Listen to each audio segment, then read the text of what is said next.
আসসালামু আলাইকুম বন্ধুরা, কণ্ঠ শুনেই বুঝতে পারছো যে আমার শরীরের অবস্থা কীরকম। তো আজ শেয়ার করছি 3টি ভিন্ন ধরনের রেসিপি, বাচ্চাদের পছন্দের প্যানকেক, চিকেন আর আলু দিয়ে মজাদার নাস্তা আর শীতের সবজি দিয়ে মজাদার নাস্তার রেসিপি। শেয়ার করছি সহজ রেসিপিতে বাচ্চাদের পছন্দের চকলেট প্যানকেক রেসিপি। এটা তৈরি করে বাচ্চাদের টিফিনে বা নাস্তায় দিলে বাচ্চারা কখনো না বলবে না, এতটাই পছন্দ করে থাকে। তো এজন্য প্রথমে এখানে আমি স্বাভাবিক তাপমাত্রার দুটো ডিম নিয়ে নিয়েছি, আর এটা কিন্তু অবশ্যই স্বাভাবিক তাপমাত্রার ডিম হতে হবে। দিয়ে দিলাম 1 কাপের মতো চিনি গুঁড়া। এই চিনিটা গুঁড়া করে দিয়েছি এজন্য যে যেন চিনিটা তাড়াতাড়ি মেল্ট হয়ে যায়, আর চিনিটা কিন্তু অবশ্যই ডিমের সাথে ভালোভাবে মেল্ট করে নিতে হবে। আর এটার জন্য কিন্তু কোনো হ্যান্ড বিটারের দরকার নেই, এরকম একটা হ্যান্ড উইক্স দিয়ে কিন্তু খুব সহজে এটাকে মেল্ট করে নিতে পারবেন। তো মেল্ট করতে করতে যখন ডিমের কালারটা এরকম হয়ে আসবে তখনই বুঝতে হবে যে চিনিটা ভালোভাবে গলে গিয়েছে। এখন এর মধ্যে আমি দিয়ে দিচ্ছি 1 কাপ পরিমাণ ময়দা। এখানে ময়দার পরিবর্তে আটাটাও ব্যবহার করা যাবে। চিনিটা যেটুকু নেবেন ময়দাটা ঠিক সেইটুকুই নেবেন। দিয়ে দিলাম 3 টেবিল চামচ পরিমাণ কোকো পাউডার। দিয়ে দিচ্ছি এখানে আমি হাফ চা চামচের মতো বেকিং পাউডার। এখন এগুলোকে চেলে আমি এই ব্যাটারের সাথে ভালোভাবে মিশিয়ে নেব। তো এটাকে চেলে দেওয়ার পর আমি ভালোভাবে এর সাথে মিশিয়ে নিচ্ছি। আর এখানে আমি নিয়ে নিয়েছি 1/2 কাপ পরিমাণ গরুর লিকুইড দুধ জাল করা। এটাকে জাল করে ঠান্ডা করে আমি অল্প অল্প করে এই ব্যাটারের সাথে মিশিয়ে নিচ্ছি। আর এখানে আমি দিয়ে দিচ্ছি চকলেট এসেন্স। এখানে চকলেট এসেন্সের পরিবর্তে আপনারা যে কোনো এসেন্সই ব্যবহার করতে পারবেন। আর এখানে কিন্তু আমি সম্পূর্ণ 1/2 কাপ দুধ ব্যবহার করেছিলাম। আপনারা যদি বেশি ডিম বা বেশি করে এই প্যানকেকটা তৈরি করেন সেক্ষেত্রে দুধের পরিমাণটা কম বেশি লাগতে পারে। তো দুধটাকে ভালোভাবে মিশিয়ে নেওয়ার পরে এখানে আমি নিয়ে নিয়েছি 3 টেবিল চামচ পরিমাণ রেগুলার সয়াবিন তেল। এই তেলটাকে আমি ভালোভাবে মিশিয়ে নিচ্ছি। তো এটাকে ভালোভাবে মিশিয়ে নেওয়ার পর দেখুন ব্যাটারের ঘনত্বটা ঠিক এরকম হবে। আমার ব্যাটারটা কিন্তু একেবারে তৈরি, আর ব্যাটারটা পারফেক্ট হলে কিন্তু প্যানকেক এমনিতেই পারফেক্ট হবে। তো এখন চুলায় আমি একটা প্যান গরম দিয়ে দিয়েছি, একটা টিস্যুর সাহায্যে কিছুটা তেল ব্রাশ করে নিচ্ছি। তো তেলটা ব্রাশ করে নেওয়ার পর মেজারমেন্ট কাপ দিয়ে এখানে আমি এই ব্যাটারটাকে দিয়ে দিচ্ছি। আর আজকে আমি একটু বড় সাইজের এই প্যানকেকটা তৈরি করে নেব, আপনারা চাইলে ছোট সাইজেরও তৈরি করে নিতে পারেন। চুলার হিট মিডিয়াম টু লো হিটে রেখে এটাকে আমরা 3-4 মিনিট এইভাবে করে রেখে দেব। আর দেখেই বুঝতে পারছেন যে এটা কতটা পারফেক্ট হয়েছে। আসলে ব্যাটারটা পারফেক্টভাবে তৈরি করতে পারলে প্যানকেকগুলো এমনিতেই পারফেক্ট হবে। আর যেই প্যানকেকগুলো পারফেক্ট হবে বা ব্যাটারগুলো পারফেক্ট হবে সেগুলোতে এমনিতে এইভাবে করে অসংখ্য ছিদ্রা যুক্ত হবে। তো এটাকে 3-4 মিনিট পর এইভাবে করে আমি উল্টে দিচ্ছি। আর উল্টে দেওয়ার পর আমি 1-2 মিনিট আবার এইভাবে করে রেখে দেব। বাস আমাদের একটা প্যানকেক তৈরি হয়ে গেল। এখন এটা থেকে আমি চুলা থেকে নামিয়ে নেব। আর একইভাবে আমি সব প্যানকেকগুলো তৈরি করে নিয়েছি। আর প্রত্যেকটা প্যানকেকে কিন্তু সফট, নরম ও তুলতুলে ছিল।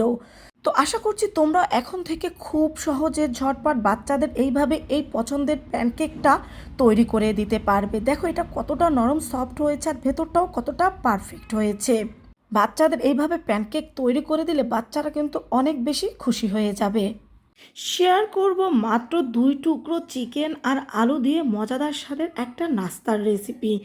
ছোট বড় সবাই কিন্তু এই নাস্তাটা খুবই পছন্দ করে।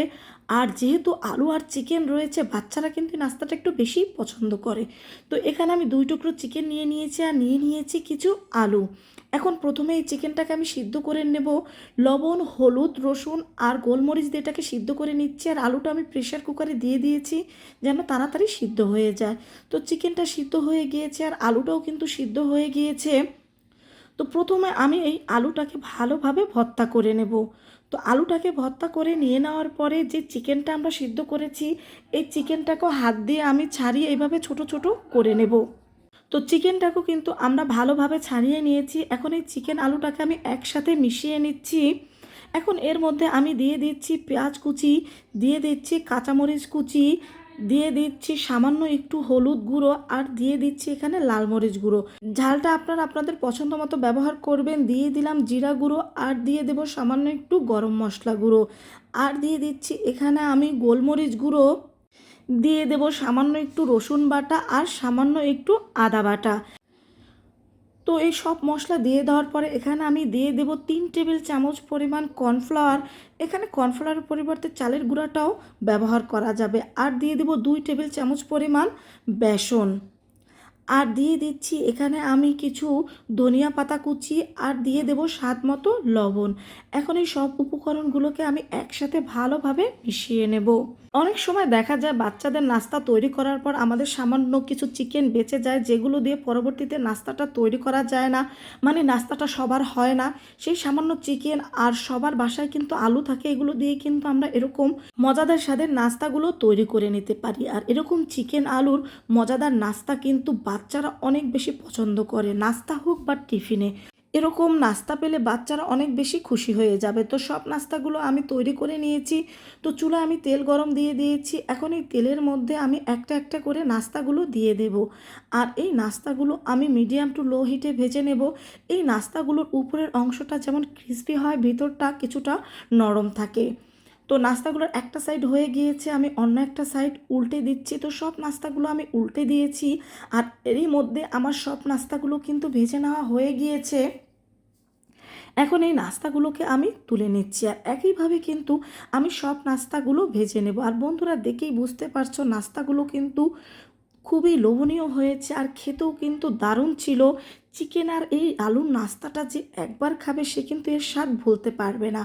আর বাচ্চাদের তৈরি করে দিলে বাচ্চারা কিন্তু বারবার এই নাস্তাটাই খেতে চাইবে। তো তোমরাও বাসায় একবার তৈরি করে দেখতে পারো, দেখবে সবাই খুবই পছন্দ করবে। তো ভালো লাগলে বন্ধুদের সাথে শেয়ার করবে, আর নিজেরাও বাসায় তৈরি করে খাবে। শেয়ার করব শীতের সবজি দিয়ে দারুণ স্বাদের একটা নাস্তার রেসিপি। যেসব বাচ্চারা বা যারা শীতের সবজিটা খেতে চায় না, তাদের যদি এভাবে নাস্তাটা তৈরি করে দেন, দেখবেন তারা খুবই পছন্দ করবে আর বারবার এই নাস্তাটাই খেতে চাইবে। এজন্য এখানে আমি কিছু সবজি নিয়ে নিয়েছি। এখানে আমি বাঁধাকপি কুচি, গাজর কুচি, ফুলকপি কুচি, পেঁয়াজের পাতা কুচি, ধনিয়া পাতা কুচি, কাঁচামরিচ কুচি, পেঁয়াজ কুচি, আর নিয়ে নিয়েছি কিছু ক্যাপসিকাম কুচি, আর নিয়ে নিয়েছি এখানে বড় সাইজের একটা আলু কুচি। এখানে চাইলে আপনারা শীতের অন্যান্য সবজিও ব্যবহার করতে পারেন। তো একটা বাটির মধ্যে আমি সব সবজিগুলো নিয়ে নিচ্ছি। তো সব সবজিগুলো নিয়ে নেওয়ার পর এখন এর মধ্যে আমি দিয়ে দেব হলুদ গুঁড়ো, দিয়ে দেব লাল মরিচের গুঁড়ো, দিয়ে দেব এখানে আমি জিরা গুঁড়ো, আর দিয়ে দিচ্ছি গোলমরিচ গুঁড়ো, আর এখানে আমি দিয়ে দিচ্ছি হাফ কাপের মতো বেসন, দিয়ে দিচ্ছি 3 টেবিল চামচ পরিমাণ চালের গুঁড়ো, আর দিয়ে দেব 1 টেবিল চামচ পরিমাণ ময়দা। এখানে আটাও দিতে পারবেন, তবে 1 চামচের চাইতে কিন্তু বেশি দেওয়া যাবে না। দিয়ে দিচ্ছি স্বাদ মতো লবণ। এখন এই সব উপকরণগুলো আমি একসাথে ভালোভাবে মিশিয়ে নেব। তবে এখানে এই উপকরণগুলো মিশিয়ে নেওয়ার সময় এরকম শুকনো মনে হলে এর মধ্যে আপনারা পানিটা দিয়ে দেবেন। তবে অতিরিক্ত পানি দেওয়া যাবে না, কারণ এটা কিন্তু একটু শুকনো শুকনো টাইপেরই হবে। এখানে আমি 3 টেবিল চামচ পরিমাণ পানি ব্যবহার করেছিলাম।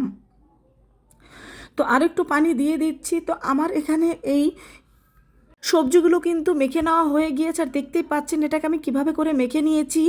এখন চুলায় একটি প্যান গরম দিয়ে তার মধ্যে আমি তেল দিয়ে দিয়েছি। তেলটা গরম হলে এর মধ্যে আমরা একটা একটা করে এই নাস্তাগুলো দিয়ে দেব।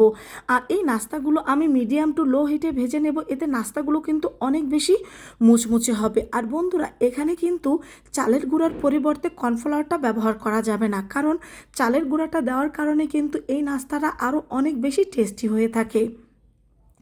তো নাস্তাটার একটা সাইড হয়ে গিয়েছে, আমি অন্য একটা সাইড উল্টে দিচ্ছি। তো প্রথম ব্যাচের নাস্তাগুলো কিন্তু আমার প্রায় ভাজা হয়ে গিয়েছে। এখন এগুলোকে আমি চুলা থেকে তুলে নেব। আর যখনই নাস্তাগুলো তৈরি করবেন একটু বেশি করেই তৈরি করবেন, কারণ এই যে প্রথম ব্যাচের যে নাস্তাটা আমি তুলে নিচ্ছি, এটা কিন্তু তুলে নেওয়ার সাথে সাথে শেষ হয়ে গিয়েছিল। কারণ বাচ্চারাও এতটা পছন্দ করে এই নাস্তাটা যে তারাও খুব মজা করে এই নাস্তাগুলো খেয়ে নেব। তো আমি কিন্তু সব নাস্তাগুলো এরই মধ্যে ভেজে নিয়েছি। আর দেখতেই পাচ্ছেন নাস্তাগুলো দেখতে কিন্তু অনেকটা লোভনীয় হয়েছে, আর খেতেও মাশাআল্লাহ অনেক দুর্দান্ত হয়ে থাকে। তো এই শীতের মধ্যে যেসব সবজি পাওয়া যায়, এসব সবজি দিয়ে কিন্তু আপনারা মুচমুচে মজাদারি নাস্তাটা তৈরি করে নিতে পারেন। দেখবেন ছোট থেকে বড় সবাই পছন্দ করবে।